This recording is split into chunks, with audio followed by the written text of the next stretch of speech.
G'day everyone, welcome back to the Warthog project. Today's video we're just going to be swapping the throttle over. We're going to be changing this Thrustmaster Warthog and we're going to be upgrading to a Thrustmaster Warthog.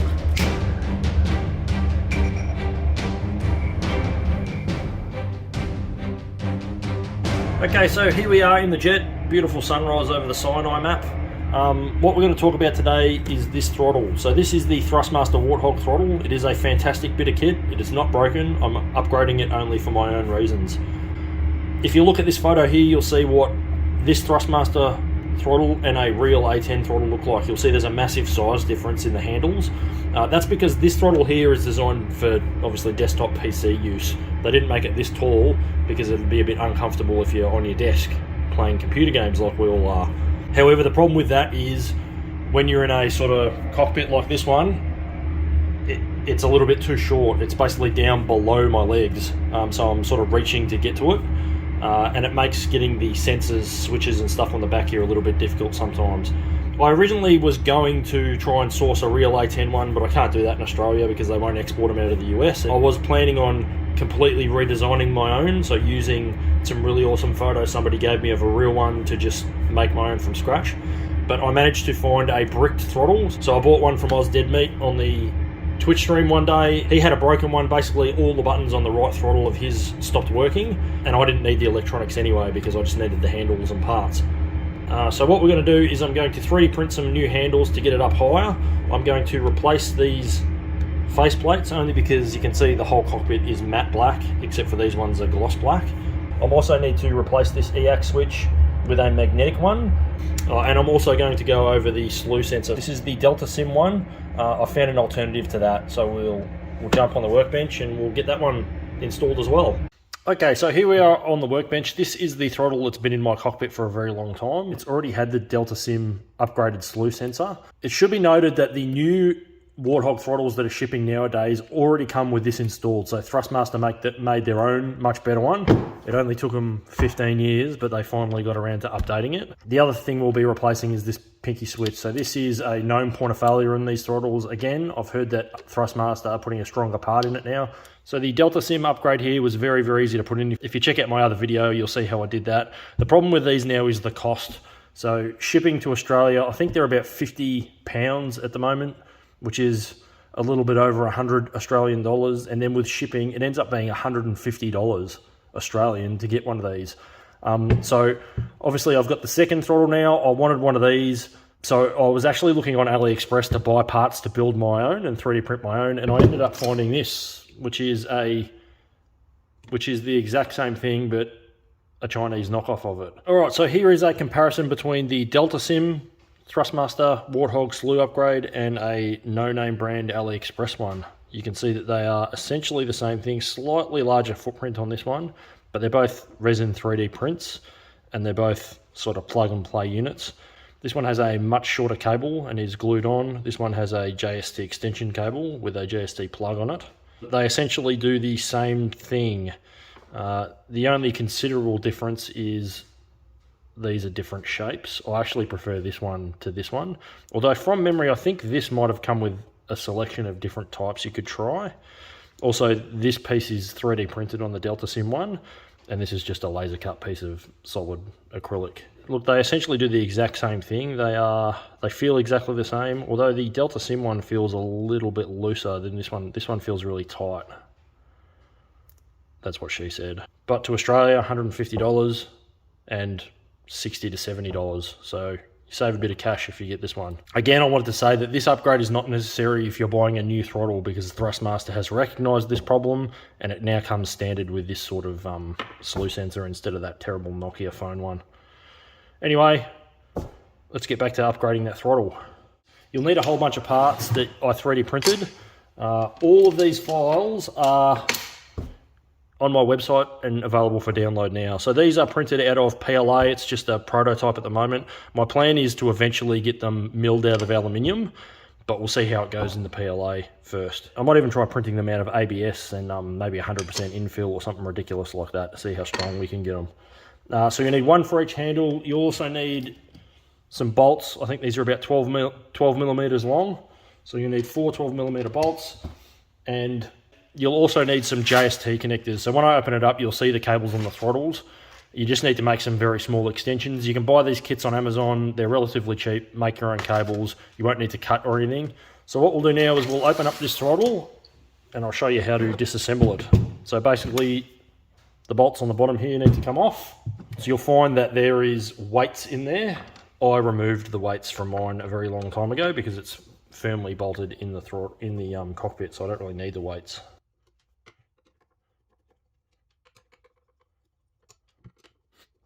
So this has not been opened the whole time it's been in my cockpit, so I hope no spiders come crawling out of it.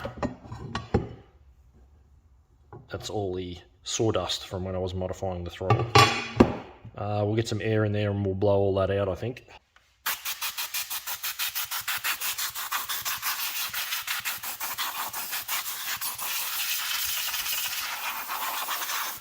Alright, so that's the inside of the throttle. So all we're going to be removing is the two handles. To get these handles completely off, it's just 2 screws on each one. So there's 2 screws there, there's 2 screws there.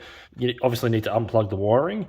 So you just need to remove these 2 plugs that go into the throttles. You just need to peel off carefully the hot glue.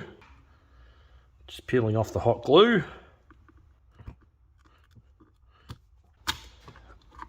Like that. And then you just need to undo these screws.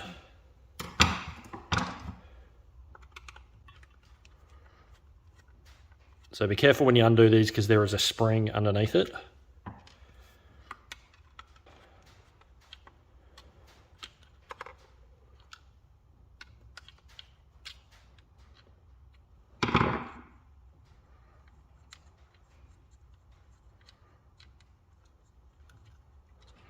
So you get a little base plate, 2 screws and the spring. You'll find that the whole throttle section will just pull straight out.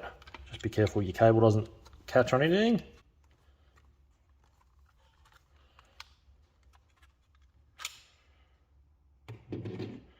And you do the exact same thing for this one. So it's just those 2 screws and it will come straight out. The spring comes out and you just got to be careful of that cable.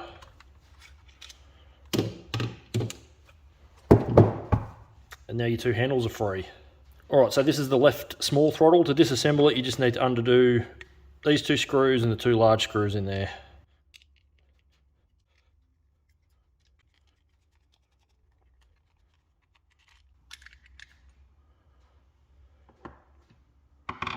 So that's the inside of the throttle cable. You can see that switch in there. Oh, weird. This one here is really, really hot glued in there well.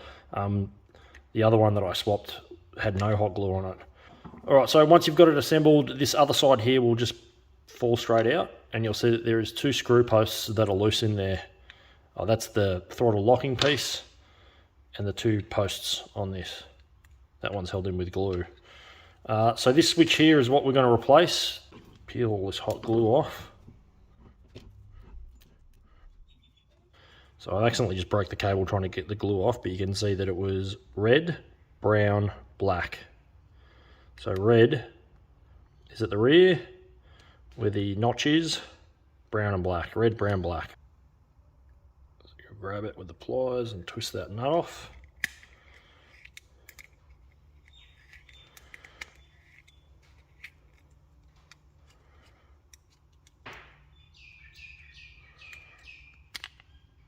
And the switch comes out.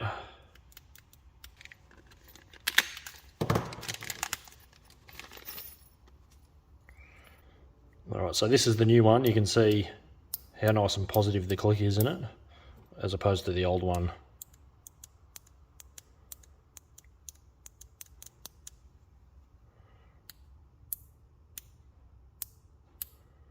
Alright, so that will only go in one way because of the little tab on it, and it should slide right in. Oh, that's in there real well. You barely even need to put the nut on it.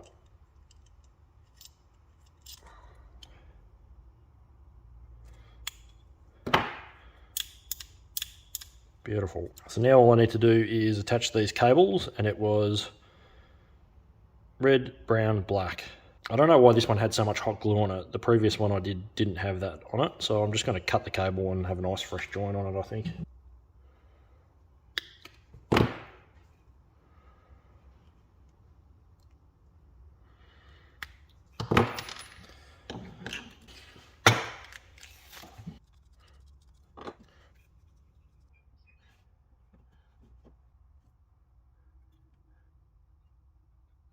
Alright, not my best soldering work, but I got it on there.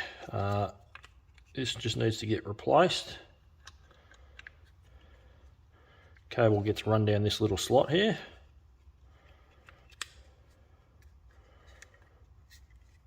Alright, that is all the soldering that you need to do for this whole mod. So if you don't want to replace that switch, you don't need to solder anything.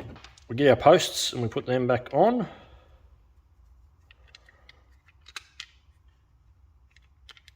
Like that. We get our throttle lock, slides in there. Now here's where we get our 3D printed part. So this 3D printed part just slides in here and it's a press fit. Just gets a press fit in like that. And then this cable is long enough that you don't need to do any modifications just yet. Just gets run down this slot like that, and you'll see the cable hangs down the bottom. Alright, you just need to be careful when you're putting it all back together that you don't pinch any of these cables. So make sure you run that cable down alongside the post there. None of the cables are pinched. That all looks good. Now you put your side back on.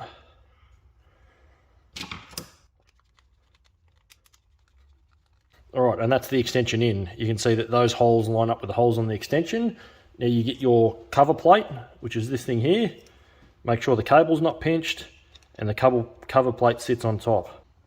You get the two countersunk screws that were in the bottom of this on the original, and they now go in the bottom of this down here. And then you get those two new 12mm bolts, and then they go through the top bit here and sandwich the whole thing together.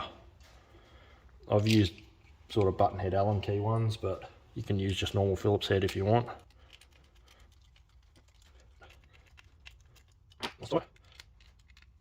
Nice and tight. There's the extended handle. And we'll do the exact same thing on the other handle. So this one disassembles exactly the same. 3 bolts there, 2 bolts there, and 1 there. It's very dirty, this one.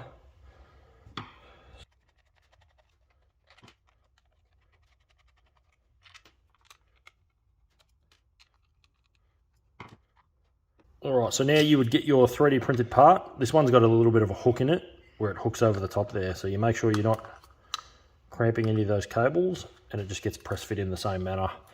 And then these ends get bolted back together. And then our cable gets run down here. And again, like the previous one, goes through this channel and comes out the bottom. Making sure that no cables get crushed, we put our side piece back on and screw it all together.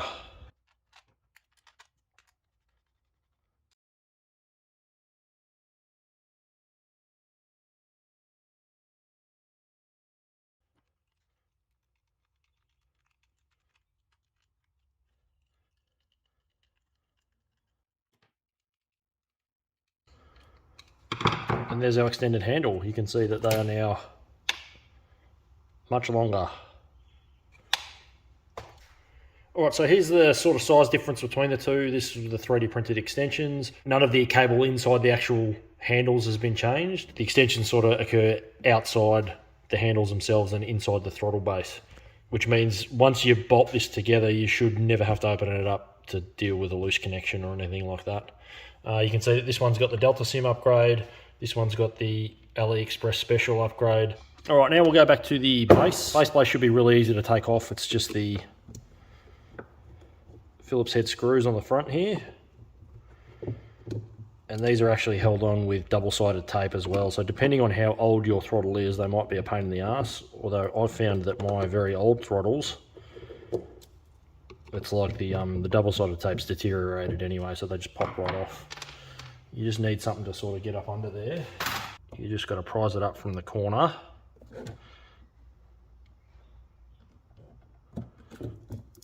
Like that. See how terrible the double-sided tape is? It just pops right off. Like that.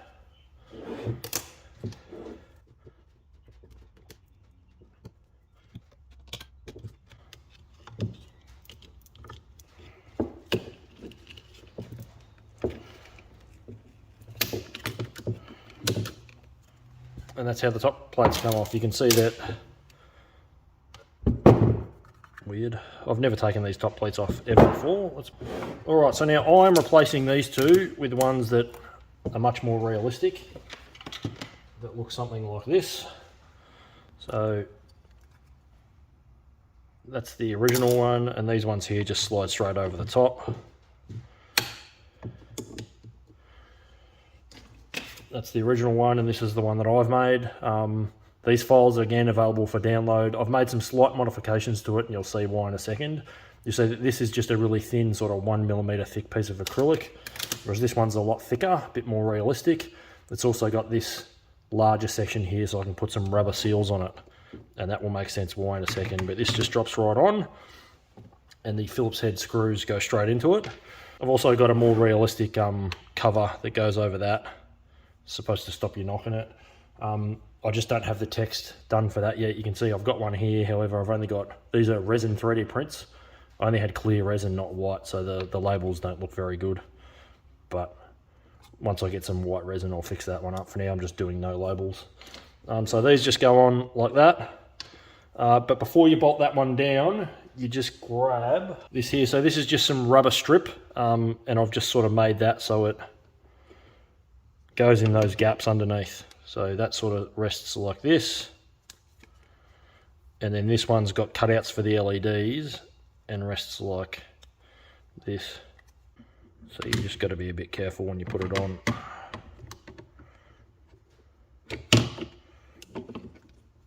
I will wax some double-sided tape on that, which will hold it properly. But you get the idea. And then I also have a resin 3D printed end piece here, which just rests in here. There's a slot for it, and then the whole thing gets screwed on. So these panels are made exactly the same way that I made the rest of the cockpit. It's 2 layers of acrylic, painted flat black and laser engraved with a little bit of silver airbrushing to make it look realistic. I'm not putting a magnetic switch in this one, because to put the magnetic switch in it, you have to basically cut a hole in the bottom of this base plate. I'm only doing that one on the one that's actually going into the cockpit. I'll show you that one right at the end, but I won't talk you how I did it. It's very easy. I've also, on the one that's going in the cockpit, replaced these 2 switches with realistic locking toggles. To do that, I just basically deleted that whole PCB. It looks something like that. That's the PCB at the bottom there that has those switches in it. That got removed and replaced with just normal switches, and then wired up to that board. It was a very, very simple thing to do. I'll throw a link to a really awesome forum post done by Dead Meat that shows you how he put mil-spec switches in all of this. What we'll do now is we will put on this handles. So the handles just go on the same way they came off. You'll see that there's a hole in there that slides in over that. You just got to be careful you don't pinch the cable.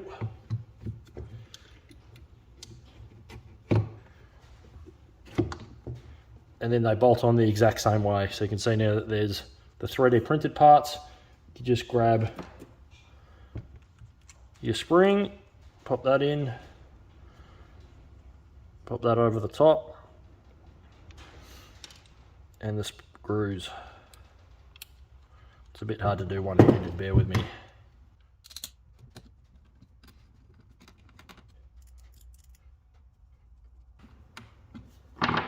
Alright, you can see that it is now bolted on.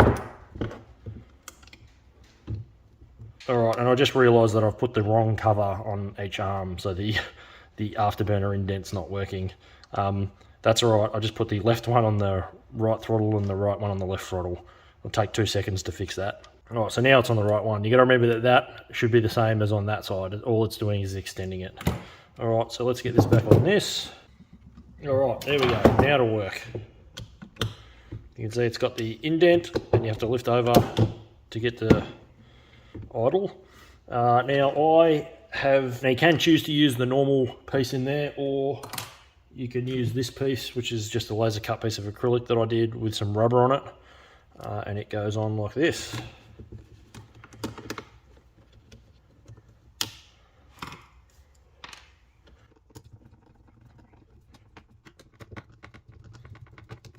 Alright, there we go. So now we've got realistic rubbers in there as well, that close to stop dust getting in. Right, so the bit, you can see now that we've got these cables, obviously they're not long to go back to that, so what you need to do is make or buy some extension cables. They're 1.25mm JST connectors. I just used a kit. I just bought one of these kits from Amazon. It basically has male and female ends, and all the cables are already pre-crimped, 13 centimeters long. So you just set it up and make extension cables. So you just make your extension cables and you run them in there. They only need to be short, but remember you need to allow for enough movement of the whole thing. It might also be worth just throwing some heat shrink over that connection so it doesn't rub or anything. So that is essentially the modification to this one done complete.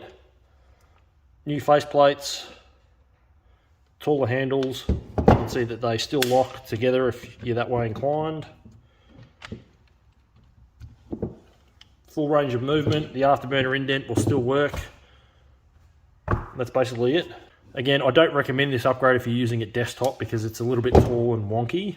But if you're mounting it low down next to your seat or it's in a cockpit, why not give it a shot? What I'm going to do now is actually take all this off and put it back to stock. So I haven't changed anything on this. I can just make it my desktop use throttle. These faceplates are going on the one that's actually being mounted in the cockpit. It's going to have a magnetic switch and different switches in here.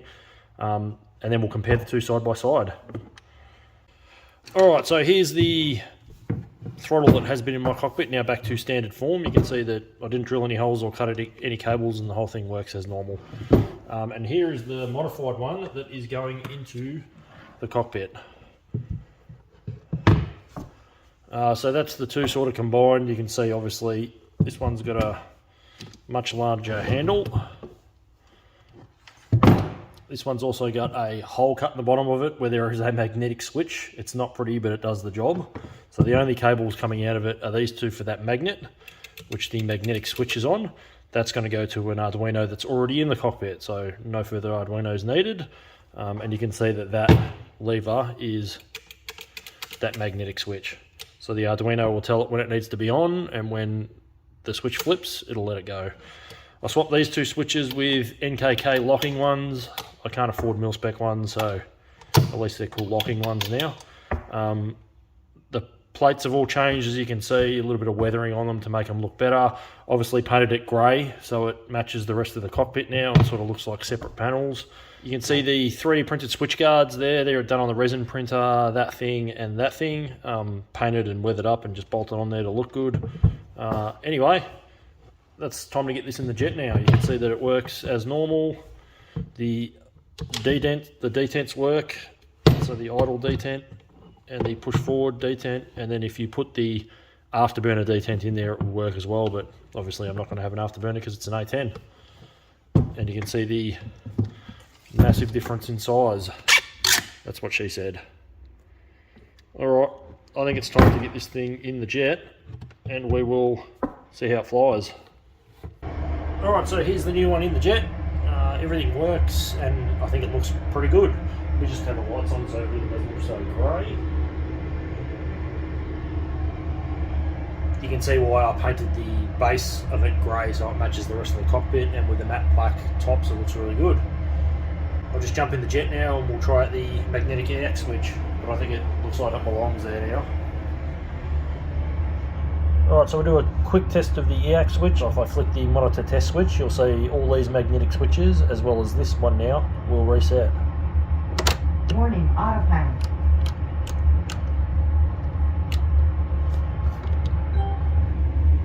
Warning, autopilot.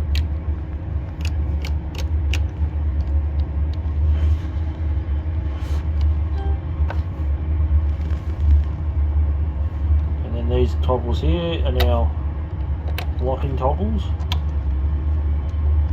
have to pull them up to move them. Everything else sort of works as usual.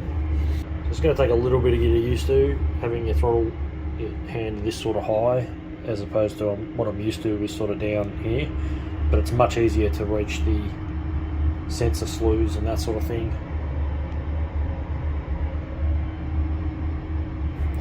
Anyway, that sort of brings us to the end of this video. Thanks heaps for watching. Next video will probably be about the parachute container. I've got to do another one of those basic series ones. Thanks heaps for watching, and I'll see you on the next one. Warning, autopilot.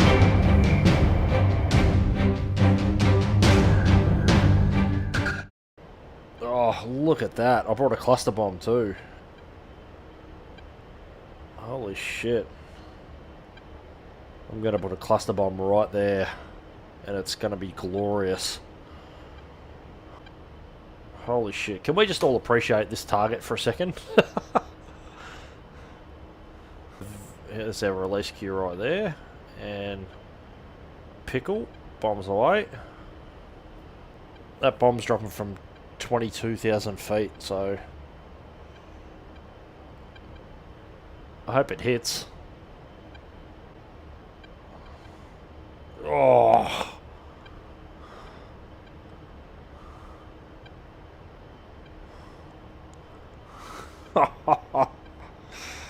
Oh, that was cool, lads. Oh, it's chaos.